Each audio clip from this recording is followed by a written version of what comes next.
শুভ সকাল বন্ধুরা। আজ ৬ জুন শনিবার।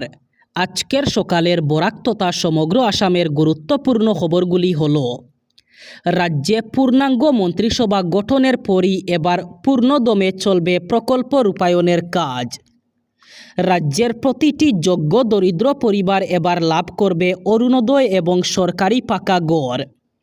অরুণোদয় প্রকল্প নিয়ে গড়ে গড়ে এবার সরকারি কর্মচারীরা যাবেন। হিতাধিকারীদের তালিকায় এবার বিরাট বদল হতে চলেছে। অরুণোদয় প্রকল্পের হিতাধিকারীদের নিয়ে এবার চলবে সমীক্ষা। হিতাধিকারীদের গড়ে গড়ে গিয়ে আবার করা হবে ভেরিফিকেশনে যদি দেখা যায় হিতাধিকারীর আর্থিক অবস্থার উন্নতি হয়েছে, তাহলে ওইসব ব্যক্তির অরুণোদয় বাতিল করা হবে। সেই সাথে নতুনভাবে অন্তর্ভুক্ত করা হবে দরিদ্র, বিধবা, অবিবাহিতা মহিলা এবং দিব্যাঙ্গ ব্যক্তিদের। সেই সাথে অরুণোদয় হিতাধিকারীদের ব্যাংক অ্যাকাউন্টের সাথে আধার কার্ড লিঙ্ক বাধ্যতামূলক করা হয়েছে। এদিকে সরকারি পাকা ঘর নিয়ে রাজ্যে আবার শুরু হবে সমীক্ষা। যারা এখনও পর্যন্ত কাঁচা ঘরে থাকেন এবং সরকারি পাকা ঘর পাননি, তারা সবাই এবার সরকারি পাকা ঘর পাবেন। খুব শীঘ্রই রাজ্যে আবার শুরু হবে এই প্রক্রিয়া। ভারতমালা প্রকল্পের অধীনে নির্মীয়মান সড়কের ক্ষতিপূরণের অর্থ আত্মসাতের অভিযোগে কাছাড় জেলার উদারবন্দ এলাকার আরকাটিপুর এবং দয়াপুরে বৃহৎ উচ্ছেদ অভিযান চালিয়েছে জেলা প্রশাসন। শুক্রবার সকাল থেকেই 20টিরও বেশি বুলডোজার নিয়ে শুরু হওয়া এই অভিযানে শত শত অবৈধ ঘরবাড়ি, টিনের চালা এবং অন্যান্য নির্মাণ ভেঙে ফেলা হয়। প্রশাসন সূত্রে জানা গেছে, ভারতমালা প্রকল্পের আওতায় নির্মিতব্য সড়কের জন্য সরকার যে ক্ষতিপূরণ প্রদান করবে, সেই অর্থ হাতিয়ে নেওয়ার উদ্দেশ্যে একটি চক্র পরিকল্পিতভাবে ফসলি জমিতে রাতারাতি অসংখ্য অবৈধ স্থাপনা ও নার্সারি গড়ে তুলে।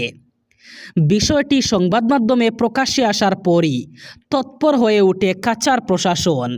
উচ্ছেদ অভিযানকে ঘিরে যাতে কোনো অপ্রীতিকর পরিস্থিতি সৃষ্টি না হয়, সেজন্য এলাকায় প্রায় 1000 পুলিশ এবং সিআরপিএফ জওয়ান মোতায়েন করা হয়। প্রশাসনের দাবি, সরকারি জমি এবং কৃষি জমিতে গড়ে ওঠা অবৈধ নির্মাণ সরিয়ে প্রকল্পের কাজ নির্বিঘ্নে এগিয়ে নিয়ে যাওয়ার অভিযানেই মূল লক্ষ্য। অসমে শুরু হচ্ছে জনগণনা। আগামী 2 আগস্ট থেকে রাজ্যে শুরু হয়ে যাবে জনগণনা। তবে সাবধান, জনগণনায় ভুল তথ্য দিলেই হতে পারে বড় সমস্যা। এর জন্য ইতিমধ্যেই জানিয়ে দেওয়া হয়েছে কি কি লাগবে জনগণনায়। নথি অথবা ডকুমেন্ট হিসাবে যা যা লাগবে তা জানিয়ে দেওয়া হয়েছে। উল্লেখ্য, আগামী 17 আগস্ট থেকে গড়ে গড়ে গিয়ে সরকারি কর্মচারীরা ভেরিফিকেশন করবেন। আগামী 15 সেপ্টেম্বর পর্যন্ত চলবে এই প্রক্রিয়া। প্রায় 85,000 কর্মী নিয়োজিত হবেন এই প্রক্রিয়ায়। এর জন্য জুন মাসেই শুরু হবে গণনা কর্মীদের প্রশিক্ষণ। নিয়োজিত কর্মচারীরা গড়ে গড়ে গিয়ে সদস্যদের নাম, বয়স, বৈবাহিক স্থিতি, শিক্ষা এবং বৃত্তি ইত্যাদির তথ্য নেবেন। তথ্যের সত্যতা এবং সঠিকতা নিশ্চিত করার জন্য প্রতিটি পরিবারের সদস্যের যাবতীয় সরকারি নথিপত্র পরীক্ষা করা হবে। এর জন্য বিশেষত 3টি নথি পরীক্ষা করা হবে, যেগুলি হলো আধার কার্ড, ভোটার আইডি এবং প্যান কার্ড। মুখ্যমন্ত্রী হিমন্ত বিশ্ব শর্মার নেতৃত্বাধীন অসম মন্ত্রিসভায় শুক্রবার 12 জন নতুন বিধায়ক মন্ত্রী হিসাবে শপথ গ্রহণ করেছেন। এর ফলে পূর্বে শপথ নেওয়া 4 জন মন্ত্রীকে নিয়ে রাজ্যের মন্ত্রিসভা 16 সদস্যের পূর্ণাঙ্গ রূপ লাভ করেছে। গৌহাটির জ্যোতি বিষ্ণু আন্তর্জাতিক কলা মন্দিরে আয়োজিত এক বর্ণাঢ্য অনুষ্ঠানে নবনিযুক্ত মন্ত্রীদের পদ এবং গোপনীয়তার শপথবাক্য পাঠ করান রাজ্যপাল লক্ষণ প্রসাদ আচার্য। অনুষ্ঠানে মুখ্যমন্ত্রী হিমন্ত বিশ্ব শর্মা সহ রাজ্যের বিশিষ্ট ব্যক্তিরা উপস্থিত ছিলেন। গত 1 মাস ধরে মন্ত্রিসভা সম্প্রসারণকে কেন্দ্র করে রাজনৈতিক মহলে জল্পনা কল্পনা চলছিল। সেই জল্পনার অবসান ঘটিয়ে বৃহস্পতিবার সন্ধ্যায় মুখ্যমন্ত্রী নতুন মন্ত্রিসভার 12 সদস্যের নাম ঘোষণা করেন। নবনিযুক্ত মন্ত্রীরা হলেন রনোজ পেগু, অশ্বিনী রায় সরকার, বিশ্বজিৎ দৈমারি, পীযূষ হাজারিকা, অশোক সিংগল, কৃষ্ণেন্দু পাল, নীলিমা দেবী, জয়ন্ত মল্ল বড়ুয়া, কৌশিক রায়, বিমল বরা, সুশান্ত বরগুহাই এবং কেশব মহন্ত। তামিলনাড়ু বিজেপিতে বড়সড় ধাক্কা। দলের প্রাক্তন রাজ্য সভাপতি কে আন্নামালাই শুক্রবার বিজেপি থেকে ইস্তফা দিলেন। উল্লেখযোগ্যভাবে সোশ্যাল মিডিয়ার মাধ্যমে সমর্থকদের উদ্দেশ্যে বক্তব্য রাখার কথা আছে তার। নিজের ইস্তফাপত্রে আন্নামালাই লিখেছেন, জাতীয় দলগুলি কখনো তামিলনাড়ুর মানুষের ভাষায় কথা বলেনি। আমি সেই ধারণা বদলানোর চেষ্টা করেছি এবং একাধিক বাধা ও প্রতিবন্ধকতার মধ্যেও কিছুটা সফল হয়েছি। এক্স হ্যান্ডেলে একটি পোস্ট করে আন্নামালাই জানিয়েছেন, শুক্রবার দুপুর 12টা নাগাদ তিনি সোশ্যাল মিডিয়ায় এসে নিজের মতামত জানান এবং ভবিষ্যৎ পরিকল্পনা নিয়ে খোলামেলা আলোচনা করেন। তার সেই পোস্ট ঘিরেই রাজনৈতিক মহলে জল্পনা শুরু হয়। যুব শক্তিকেই জোর। রাজ্যে উন্নয়নের জন্য বিরাট ঘোষণা।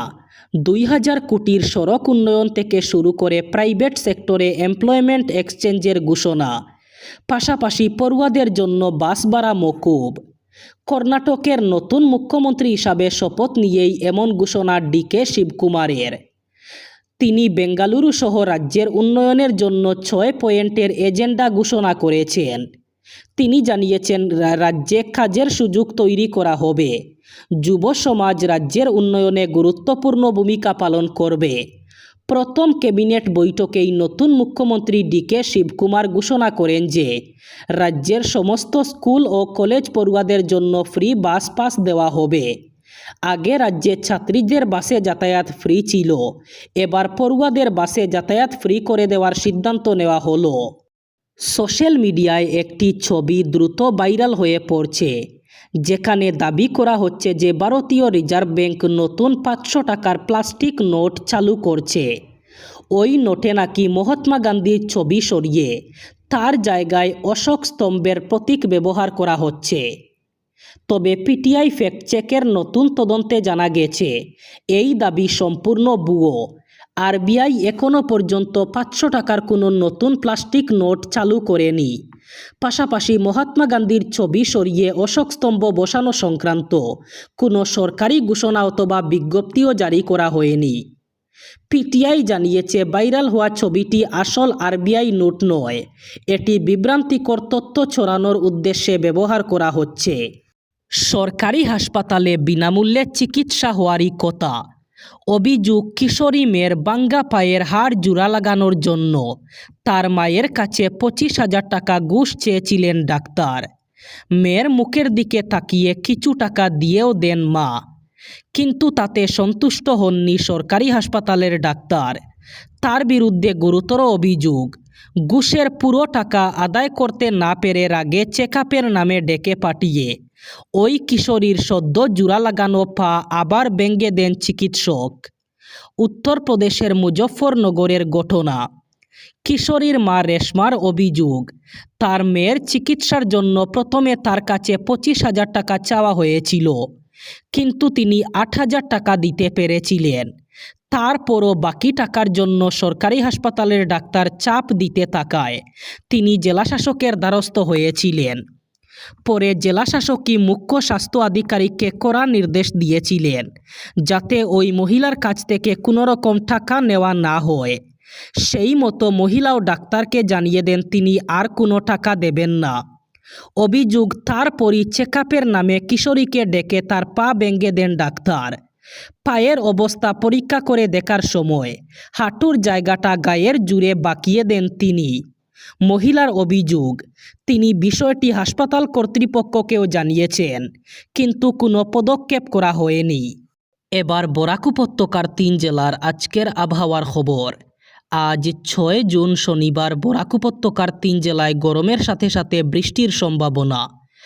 আজ শিলচর কাছাড়ে সর্বোচ্চ তাপমাত্রা থাকবে 34 ডিগ্রি সেলসিয়াস এবং সর্বনিম্ন তাপমাত্রা থাকবে 26 ডিগ্রি সেলসিয়াস। শ্রীভূমি করিমগঞ্জে আজ সর্বোচ্চ তাপমাত্রা থাকবে 34 ডিগ্রি সেলসিয়াস এবং সর্বনিম্ন তাপমাত্রা থাকবে 26 ডিগ্রি সেলসিয়াস। একইভাবে হাইলাকান্দি জেলায়ও আজ সর্বোচ্চ তাপমাত্রা থাকবে 34 ডিগ্রি সেলসিয়াস এবং সর্বনিম্ন তাপমাত্রা থাকবে 26 ডিগ্রি সেলসিয়াস। এই ছিল আজকের সকালের গুরুত্বপূর্ণ খবরগুলি। ভিডিওটি অবশ্যই লাইক করবেন এবং চ্যানেলটি সাবস্ক্রাইব করবেন।